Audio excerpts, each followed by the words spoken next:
For checking your device manager to make sure that it is working properly, first click your start button, type device manager and press enter. Once device manager locks, click view and then show hidden devices. Locate the imaging devices section. Note whether you see a webcam here. If the webcam is listed, right click it and verify that it in the next procedure, which is to allow Windows to reinstall the device. First right click on your webcam and select uninstall. Select remove driver and driver package. Reboot your notebook and allow Windows to attempt to reinstall the webcam. If window detect webcam, verify the function of webcam, and if window does not detect the webcam, then install it. To manually install the driver for your webcam, you need to visit manufacturer website. Use this product number to visit your product specific page.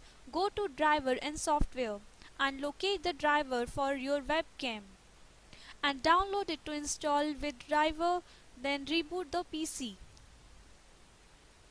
Now to redetecting the hardware manually and follow these steps.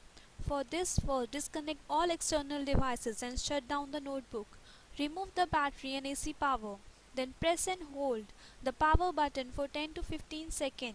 Reinstall the battery and AC power. Then turn the notebook on.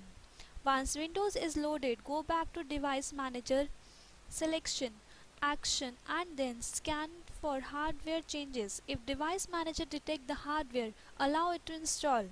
And if the Device Manager does not detect the hardware, see option 5. Now let us learn troubleshooting the Bluetooth and charging related problem. Here we begin with Bluetooth first. Once your device has been detected, you are able to add the Bluetooth device to your laptop.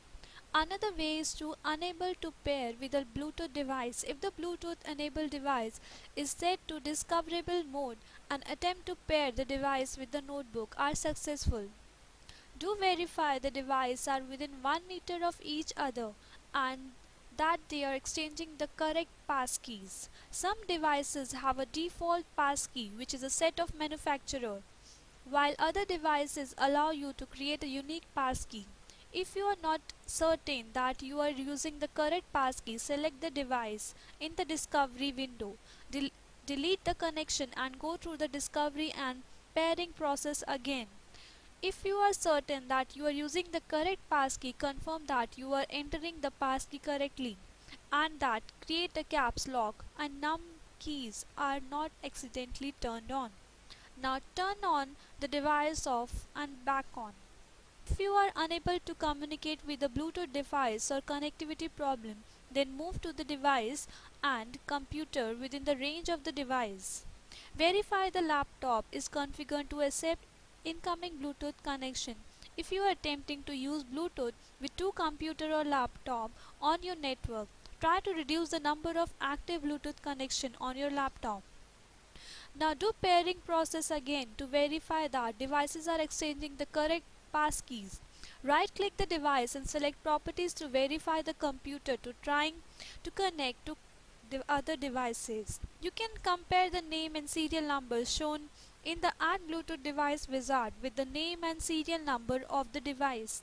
Use a Microsoft system, restore PowerPoint and use create prior to the start of problem with the device. You can compare the name and serial number shown in Add Bluetooth Device wizard with the name and serial number of the device. Let's study the synchronization conflict solution that happen with the Bluetooth device. Synchronization conflict only occur when you are trying to synchronize with another laptop or computer. When you connect the two Bluetooth devices, the computer will recognize the potential synchronizing conflict. To eliminate this issue, open the Synchronization Center, then click Resolve and then follow some on-screen instruction. You may be asked to decide which file to keep and which to replace. Be ensured that you are keeping the correct file. Another laptop issue can arise when your laptop adapter is not able to charge. For this purpose, main problem is related to adapter and battery connectivity, or there may be a technical problem. Let's have a look on the solution to above respective defect if occurs.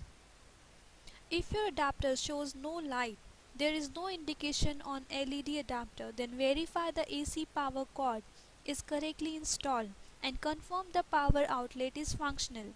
If found defective, try another outlet.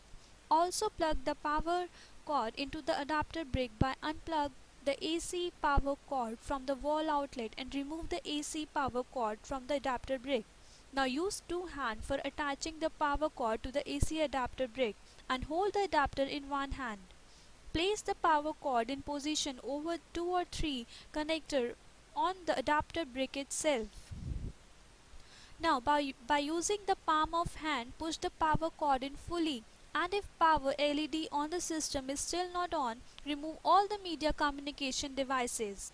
Now reconnect one at a time to isolate the defective device. Here you can see the right way to fix and align the power cord at its place on adapter. This was the case when there is no light shown on adapter. Now what if light is flickering at a constant speed? To eliminate this effect so that your laptop gets power supply, verify the AC power cord is correctly installed. Plug the power cord into adapter brick. First unplug the adapter AC power cord from the wall outlet and remove the AC power cord from adapter brick. Using your hand, attach the power cord to the AC adapter brick and hold the adapter in one hand.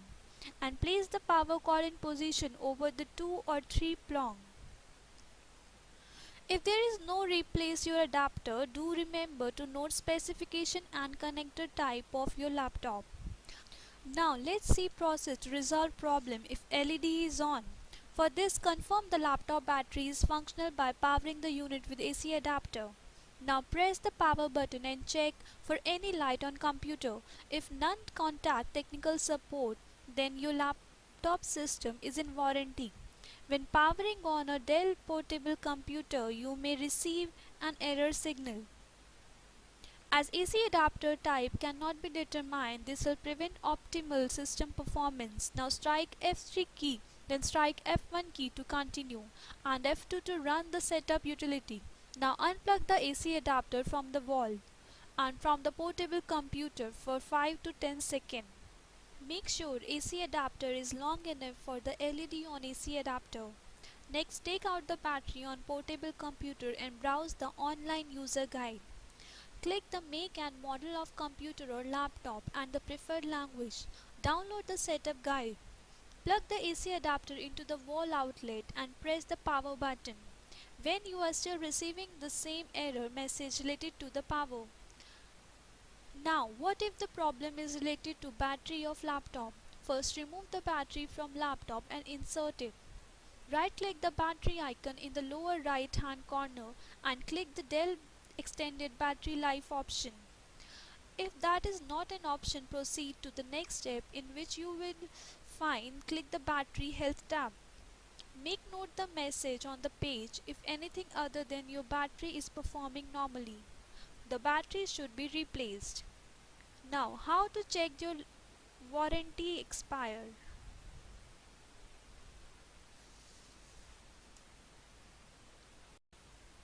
The main advantage of switching power supply is greater efficiency. Because the switching transistor dissipates little power when acting as a switch. Other advantages include smaller size and lighter weight from the elimination of heavy line frequency transformer and lower heat generation due to higher frequency. Let's take a look on SMPS structure. The main power enters the circuit through a line filter. It's rectified and smoothened out to obtain high DC voltage. The high DC voltage is switched by one or more transistors to drive the primary of a ferrite transformer. Now on the secondary side, the voltage is rectified and filtered. Switching transistors are driven by a control circuit that senses the output voltage and regulates accordingly. This control circuit is very often on the primary side and often powered by an extra winding on the transformer. A sample of output voltage is fed back via an optocoupler. In some cases, the control circuit is located on the secondary side and drives the transformer via small additional transformer. All configurations have a same additional circuit to allow the controller to start up power up. You can see all parts enlisted here in circuit diagram such as input filter, rectifier, switch, transformer, etc. There is always a very clear separation between high and low voltage sides. You can observe it on the bottom side of PCB as a larger spacing in the track. Sometimes the solder mask varnish is removed and there are holes in slot to increase insulation. On this picture, in this page, this separation is often marked with a red line. You can see the high voltage side on the left of the dashed red line. This SMPS uses modern surface mount devices which are known as SMD devices. Here the controller uses SMD technology and is mounted on bottom side. The large SMD diode is the low voltage rectifier. Here you can see the high voltage side.